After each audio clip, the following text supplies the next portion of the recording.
Hello friends, मैं आपका host Jaivardhan Chandigarh वाली प्राइवेट लिमिटेड से। जैसा कि मैंने अपनी लास्ट वीडियो में आपको बताया था कि मैंने एक अपना नया चैनल इंट्रोड्यूस किया है जिसमें मैं स्टूडेंट वीजा से रिलेटेड कुछ इंफॉर्मेटिव वीडियो आपके लिए अपलोड करूंगा।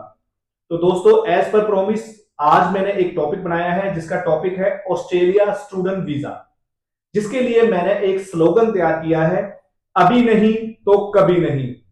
दोस्तों, ये बिल्कुल राइट टाइम है ऑस्ट्रेलिया का स्टूडेंट वीजा अप्लाई करने के लिए। अगर हम 2023 जून के बाद का रिकॉर्ड चेक करें तो ऑस्ट्रेलिया स्टूडेंट वीजा का जो अप्रूवल रेट रहा वो 40 से 50% रहा। चाहे वो ग्रुप 8 यूनिवर्सिटी थी, चाहे वो ग्रुप लेवल 1 थी, चाहे ग्रुप लेवल 2 यूनिवर्सिटी थी। लेकिन अगर हम पिछले 2 महीने का रिकॉर्ड क्रॉस चेक करें तो जो वीजा अप्रूवल है वो ऑलमोस्ट 90 टू 95% को टच कर चुका है। इसीलिए मैंने इस लाइन को हेडलाइन दिया है, अभी नहीं तो कभी नहीं। सबसे पहले जो मोस्ट इंफॉर्मेटिव वीडियो है वो उन बच्चों के लिए है जो बच्चे 2024 पास आउट हैं।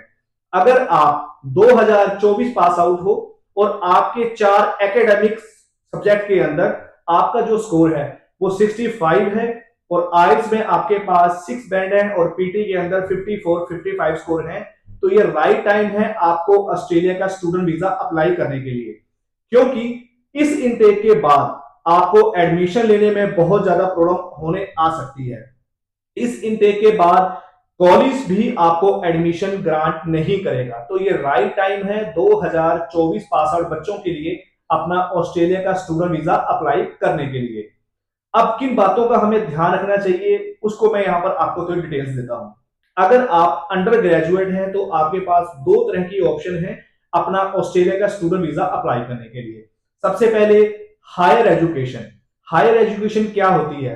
3 साल की बैचलर डिग्री अगर हम अप्लाई करते हैं या उससे ऊपर की डिग्री को अप्लाई करते हैं तो उसको हम हायर एजुकेशन में काउंट करते हैं।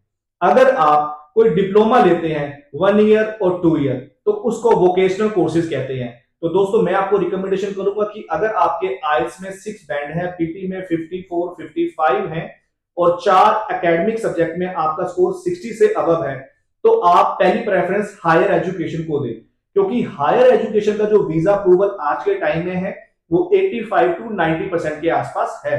अगर आप वोकेशनल में अपना वीजा अप्लाई करते हैं, आपके स्कोर लो है आइल्स या पीटी में या आपका एकेडमिक स्कोर लो है, तो आप ट्राई कर सकते हैं वोकेशनल के अंदर। लेकिन वोकेशनल का जो वीजा अप्रूवल रेट है वो 35 से 40% का है।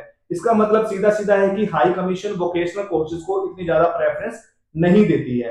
तो मैं आपको क्या रिकमेंड करूंगा कि आप हायर एजुकेशन के लिए ही जाएं। अब हायर एजुकेशन के लिए किसको चुने, कैसे चुने, ये भी बड़ा इंपॉर्टेंट फैक्टर है। यहां पर हमारे पास 3 ऑप्शंस हैं। Number 1, group 8 university. ऑस्ट्रेलिया की टॉप 8 यूनिवर्सिटियां जो सबसे हाई रैंकिंग में है, आप अपना वीजा उनमें अप्लाई कर सकते हैं। उसके बाद आता है लेवल 2 की यूनिवर्सिटी, लेवल 1 की यूनिवर्सिटी। लेवल 1 की यूनिवर्सिटी जो ग्रुप 8 के बाद आती है, उसके बाद आता है लेवल 2 की यूनिवर्सिटी। तो ध्यान रखें कि आप अपना वीजा अगर अप्लाई यूनिवर्सिटी में कर रहे हैं तो ट्राई करें सबसे पहले ग्रुप 8 यूनिवर्सिटी को प्रेफरेंस दें, क्योंकि ग्रुप 8 यूनिवर्सिटी भी आज के टाइम में लेटेस्ट फंडों के साथ भी जीटी को क्लियर कर रहे हैं। शर्त है कि आपके पास जो फैमिली की इनकम है, जिसको हम कहते हैं सोर्स ऑफ इनकम, उसके डॉक्यूमेंट सफिशिएंट हो, ताकि यूनिवर्सिटी को यह सेटिस्फेक्शन हो कि बच्चा अच्छी फाइनेंशियल फैमिली से बिलोंग करता है, ताकि उसको फीस पे करने में फ्यूचर में किसी भी तरह की कोई प्रॉब्लम नहीं आएगी। अगर आपका कोई परसेंटेज या आपकी जीटी किसी कारण से ग्रुप 8 में क्लियर नहीं हो पा रही है तो आप सेकंड ऑप्शन अपनी लेवल 1 की यूनिवर्सिटी को दें। बहुत सारी ऐसी यूनिवर्सिटियां हैं जो लेवल 1 में भी आती हैं और जिनका वीजा अप्रूवल आज के टाइम में 90 टू 100% के आसपास आ रहा है। तो अगर आप यूनिवर्सिटी में अपना एडमिशन ग्रांट कर पाते हैं और सीओ ले पाते हैं तो करंटली सिनेरियो के हिसाब से आपने एक तरह से अपना वीजा ग्रैब ही कर लिया है। अगर आप लेवल 2 की यूनिवर्सिटी में जाते हैं तो आप कॉलेज को भी एक ऑप्शन ले सकते हैं, क्योंकि कॉलेज का वीजा अप्रूवल भी आज के टाइम में 80 टू 85 के आसपास आ रहा है, जिसके अंदर आपको जीटी की ज्यादा प्रॉब्लम क्रिएट नहीं होती है, क्योंकि कॉलेज थोड़े फ्लेक्सिबल होते हैं और आपके लेटेस्ट आईटीआर को और लेटेस्ट फंड्स को एक्सेप्ट कर कर आपको सीओई इशू कर देते हैं। बस शर्त है कि आपको देखना है कि उस कॉलेज का रैंकिंग और जो कोर्स आप अप्लाई करना चाहते हैं क्या वो कोर्स स्किल्ड कैटेगरी में आता है।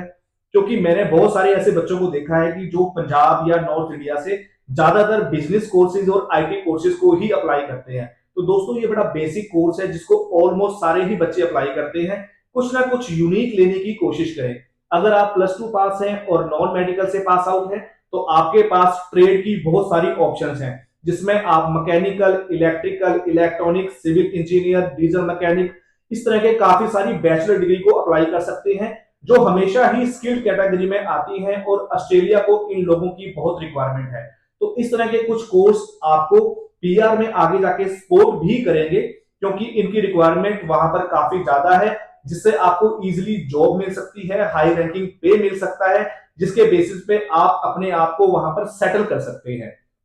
अगर आप इस फील्ड में नहीं जाना चाहते हैं तो आईटी का कोर्स ले सकते हैं, लेकिन शर्त है कि वो आईटी का कोर्स बेसिक कोर्स ना हो। करंट सिनेरियो के हिसाब से वो ट्रेड टेक्निकल कोर्स हो, cyber security, software development, hard working, इस तरह के कुछ कोर्सेज को आप ले सकते हैं, क्योंकि ये कोर्स भी एक यूनिक क्राइटेरिया के साथ आते हैं जिनकी वहां पर बहुत ज्यादा रिक्वायरमेंट्स हैं। इसके अलावा अगर आप हॉस्पिटैलिटी में जाना चाहते हैं तो हॉस्पिटैलिटी भी एक अच्छी गुड ऑप्शन है, क्योंकि अगर हम इंडिया की बात भी करें तो हॉस्पिटैलिटी इंडस्ट्री इंडिया में भी काफी बूम है, तो ऑस्ट्रेलिया में तो ऑब्वियसली वो बूम पर ही है। तो इस तरह के कुछ चीजों को आपको ध्यान रखना पड़ेगा। अगर ऑस्ट्रेलिया से रिलेटेड आपकी किसी भी तरह की कोई इंक्वायरी है, आपकी जीटी क्लियर नहीं हो पा रही है, आपके पास नए फंड है, नई आईटीआर है, तो अगर ऐसी किसी भी तरह का आपके पास कोई क्वेश्चन है तो आप मुझे कमेंट करें, मैं आपको उसका सोल्यूशन दूंगा, जो आपको हेल्प आउट होगा आपका एडमिशन से लेके वीजा लेने के ग्रांट के प्रोसेस में। मुझसे कांटेक्ट करना चाहते हो मेरे दिए गए नंबर पे कॉल करें 8863888638, या मुझे कमेंट करें, मैं पर्सनली आपके कमेंट को रिप्लाई करूंगा, आपके फोन को सुनूंगा और आपकी सारी इंक्वायरी को क्लियर करने की कोशिश करूंगा। तब तक मेरे साथ जुड़े रहिए और मेरे चैनल को सब्सक्राइब करिए, ताकि नेक्स्ट कमिंग वीडियो में जो भी इंफॉर्मेटिव मैं आपके लिए लेके आऊंगा वो आप तक जल्दी से जल्दी पहुंच पाए। ध्यान रखिए अपना। थैंक यू, धन्यवाद।